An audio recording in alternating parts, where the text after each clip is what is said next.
எல்லோரும் நினைப்பது போல பிரானா மீன்கள் உண்மையில் இரத்த வெறி பிடித்த மீன்கள் இல்லை என்பது உங்களுக்கு தெரியுமா? உண்மையில் உலகிலேயே மிகவும் தவறாக புரிந்து கொள்ளப்பட்ட மீன் வகைகளில் இவையும் ஒன்று.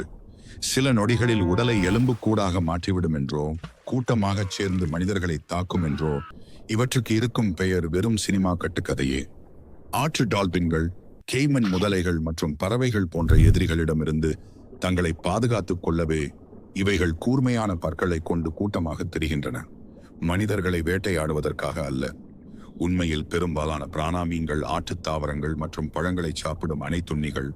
இவை நீரில் இறந்து அழுகி போகும் விலங்குகளை உண்பதன் மூலம் நோய் பரவாமல் தடுக்கும் நீருக்கடியில் வாழும் துப்புரவாளர்களாகவும் செயல்படுகின்றன. இதில் 60க்கும் மேற்பட்ட வகைகள் இருந்தாலும் சிவப்பு வயிற்று பிரானா போன்ற ஒரு சில வகைகள் மட்டுமே லேசான ஆக்ரோஷத்தை காட்டக்கூடியவை. அவையும் கூட கடும் பசியில் இருக்கும் போதோ அல்லது தங்கள் இருப்பிடத்தை பாதுகாக்கும் போதோ மட்டுமே தாக்கும் குணம் கொண்டவை.